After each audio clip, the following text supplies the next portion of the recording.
Swayam Prabha. Digital India. Educated India.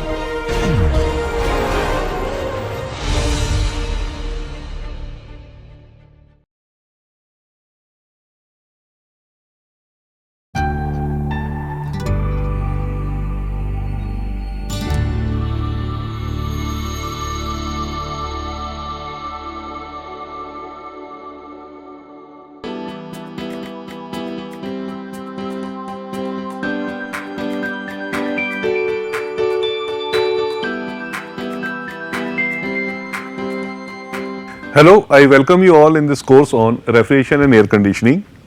Today we will continue our discussions on aircraft refrigeration cycles.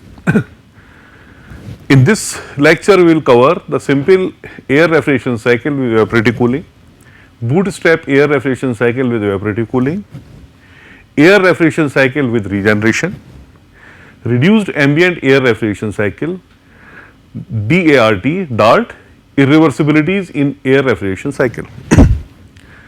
Now, we will start with simple air refrigeration cycle with evaporative cooler. In previous lecture, we have already discussed the simple air refrigeration cycle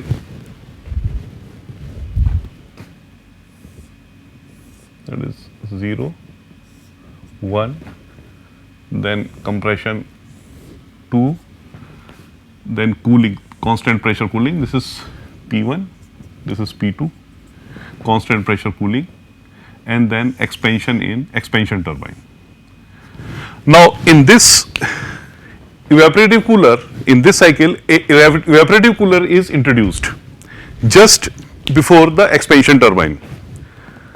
This evaporative cooler further cools down the temperature of air before the expansion in expansion turbine. By providing evaporative cooler, the gas is further cooled up to the state 5 and then expansion takes place and we get state 6, this is state 4. So, you can see from here the temperature at state 6 is less than the temperature at state 4. We get, in this case, we get a cooler air entering the passenger cabin, or we can say the same amount of circulated air can take more refrigerating load. Same arrangement is made in the bootstrap of a cycle. In bootstrap cycle, you know, there is a two-time compression, first, then second compression 3, and then cooling 4, and 4 to 5 expansion takes place. But in this case, the gas will get further cooled to 6 and expansion will take place up to 7. Now, evaporative cooler, they provide additional cooling to the gas which is entering the expander, by virtue of which we get cooler air at the exit of the expander or the turbine. Now, evaporative cooling is attained either with the help of some refrigerant or liquid nitrogen, and this evaporative cooling type of arrangement is very useful when the aircraft is moving with a very high velocity or supersonic velocity. Now, we will discuss air refrigeration cycle with regeneration. Now, air refrigeration cycle with regeneration, initially the processes are same. Due to ramming action, the pressure and the temperature of the air is increased starting from state 0 to state 1. After the state 1, the state 2 is attained in a compressor, state 2. The air coming out of the compressor is cooled at a constant pressure. This is a constant pressure line, this is temperature on ordinate, on abscissa there is entropy. So, at constant pressure the cooling of air takes place and state 3 is attained. After the state 3, there is a heat exchanger. This heat exchanger, as shown in the figure, takes air after the expansion of turbine. So, part of the air after the expansion of turbine, it is recirculated through this heat exchanger, so that the temperature of air is further cooled to state 4. So, due to this heat exchanger, instead of attaining this temperature 1, 2, 3, the gas is further or air is further cooled up to temperature 4 and further expansion takes place. In this case also we get cooler air at the exit of the turbine. Now here the point is, suppose 1 kg per second is the air circulation rate. Part of this air, maybe 5% or 10%, will be tapped at state 5, and this trapped air will be sent to the heat exchanger, and in the heat exchanger this low temperature air will take heat from the air which is entering the turbine and it will further cool it. So, this type of arrangement is also possible in air refrigeration cycles. Now, the last one is a reduced ambient air refrigeration cycle. In a reduced ambient air refrigeration cycle, before entering the compressor, the air is trapped and it is passed through a turbine which produces work, and the pressure of air is reduced because it is an adiabatic process, reversible adiabatic process. So, if you look at the state 5, say at state 1 the air may be available at, let us say, minus 20 degree centigrade, but after the expansion the temperature of air will further reduce. So, this low temperature air will now be used for cooling the gas coming from the compressor. So, definitely this will also improve the performance of the cycle, and whatever work is produced in this auxiliary turbine during process 1 to 5, this work is added to the fan work, because in this cycle a fan is run by the auxiliary turbine. This is expansion turbine. The fan is run by the expansion turbine, and the air circulated by this fan is used to take away heat in the cooling heat exchanger. Now, these are the 6 type of cycles which are used for air refrigeration systems. Now, if we compare these cycles, these cycles with each other, I have taken on the x axis Mach number, on y axis it is dart is dry air rated temperature. Dry air rated temperature is the temperature of air at the exit of expansion turbine, or temperature at state here in the state 5 or state 6. So, dart, if you look at the dart, and with the help of dart if we try to compare the performance of all these cycles, if you look at the simple air refrigeration cycle, dart keep on increasing. If we increase the velocity of the aircraft, the dart keep on increasing. So, this cycle cannot be used for very high velocity aircraft. And if we look at the bootstrap is much better than the simple refrigeration cycle, and we can go for the bootstrap even the supersonic aircraft. It is because if let us say Mach number is 1.2, the value of dart is minus 40 in bootstrap cycle, and further we can go up to 1.2, 1.4 or up to 1.6, but for further increasing the Mach number, the regeneration type of cycle is recommended for high Mach numbers. If you look at 1.6 Mach number, here you can see that the value of dart is close to 0, but value of dart for bootstrap is on positive side of positive temperature, some 10 or 20 degree centigrade temperature. Now, for very high velocity aircrafts, we can go for reduced ambient type of cooling system. You can see the reduced ambient type of cooling system is very stable up to let us say 2 or 2.2 Mach. We can comfortably go with this system, but the aircraft has to fly on very high speed, let us say 2 Mach or 2.5 Mach. In that case, the best one is bootstrap with evaporative cooling. So, bootstrap air refrigeration cycle in combination to evaporative cooling is best suited for high velocity aircrafts. Now, irreversibilities in air refrigeration system, because till now we have considered all processes as reversible process, but in actual practice none of the process is reversible process, almost all the processes are irreversible process. Let us start with the state 0 when air is coming with a very high velocity towards the aircraft, state 0, and it get compressed to state 1 during ramming action. If we apply the first law for open system, then H1 is equal to HO plus CO square by 2. H1 minus HO is equal to CO square by 2. Now, as we know, the change in enthalpy in sensible heating or sensible cooling is because here it is a adiabatic compression, and we have already derived in adiabatic compression the change in enthalpy is Cp T1 minus T2, T1 minus TO, Cp dt is equal to CO square by 2.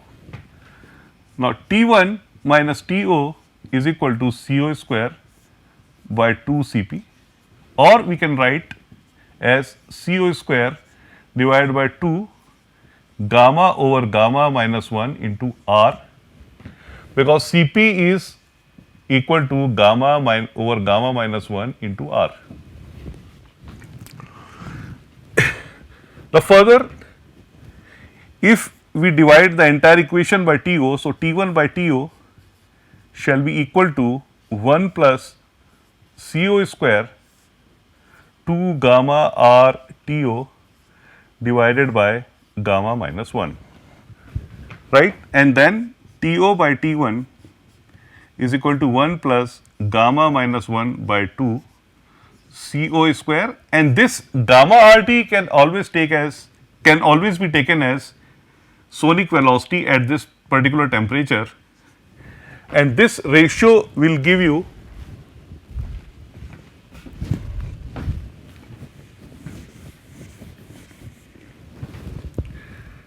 TO by T1, sorry, T1 by TO. This is T1 by TO.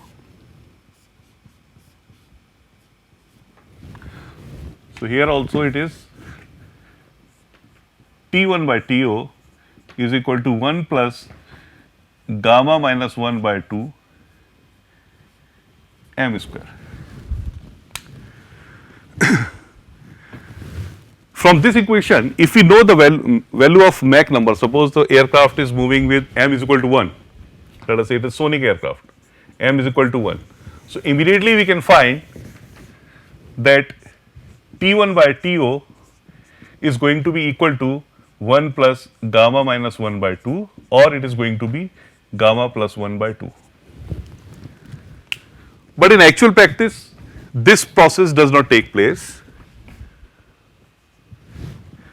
Instead of pressure rising up to P1, from PO to P1, the pressure rises up to P1 dash only.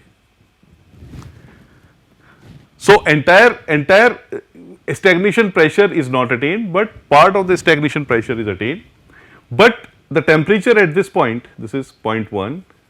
So, instead of getting 0.1 in the process, in a irreversible process, we get 0.1 dash.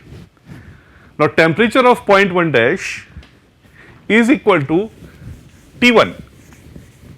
So, T1 dash is equal to T1, but the pressure of at this state is less than the pressure of at the state 1, and there is a pressure recovery factor PRF. Pressure recovery factor is P1 dash minus PO divided by P1 minus PO. After attaining state 1 dash, the air goes to the compressor. Now, inside the compressor, ideally there is an isentropic process or reversible adiabatic process. There is no heat transfer during this process, and we get state 2. But in actual practice, it is a irreversible process. Due to irreversibilities, it is no longer a vertical line, or entropy does not remain constant. There is a change in the entropy, and we get state 2 dash. If you look at here, the temperature at state 2 dash is greater than temperature at state 2. This is due to irreversibility in the process. And there is a term which is known as polytropic efficiency. So, polytropic efficiency of the compressor can be expressed as T2 minus T1 divided by T2 dash minus T1. Definitely in this process, process 1 to 2, energy consumption is less in comparison to process 1 dash to 2. In process 1 dash to 2, the energy consumption is less in comparison to the actual process, that is 1 dash to 2 dash. This polytropic efficiency for a rotary compressor is approximately of the order of 90%. It varies in fact, but normally it is between 85 to 90%.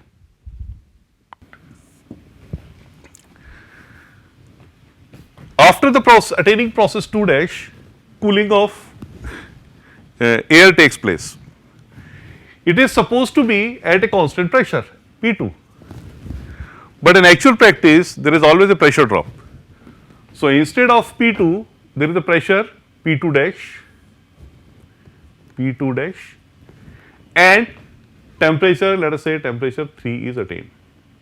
This is state 3. So, state 3 is attained at a constant, it is supposed to be a constant pressure process, but since the gas passes through the heat exchanger and it passes through the pipes also, there is certain pressure drop during this process. So, instead of getting temperature state 3 at pressure 2, we attain it at a pressure 2 dash, which is slightly less than the pressure 2. After attaining the state 3, the expansion takes place. I am taking the simple cycle. Expansion takes place, and during this expansion also,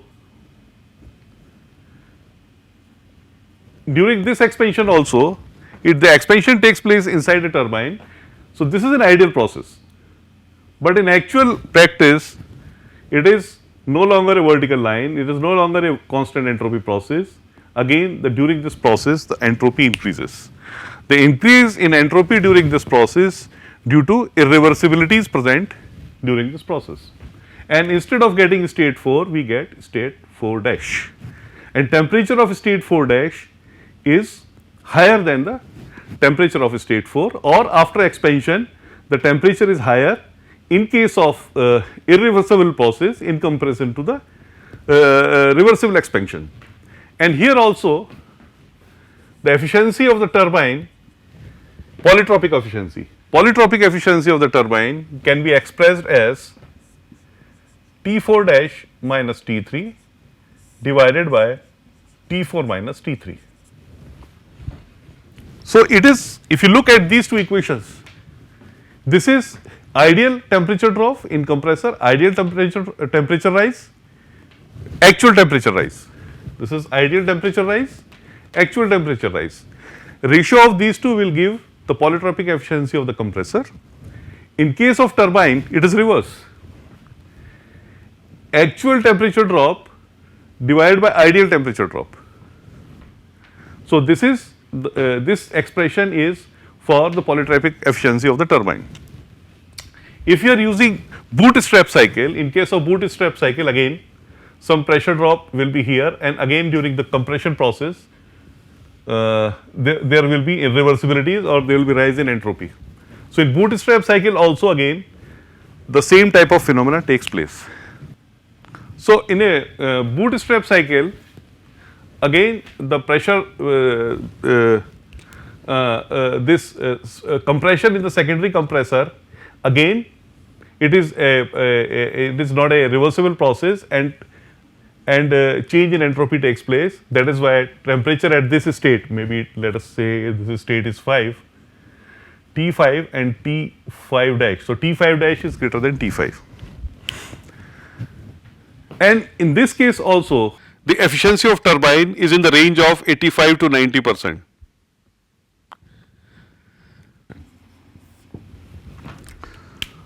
So, while dealing with the real life problems, we have to take into the consideration with the efficiency of all the components in an air refrigeration system.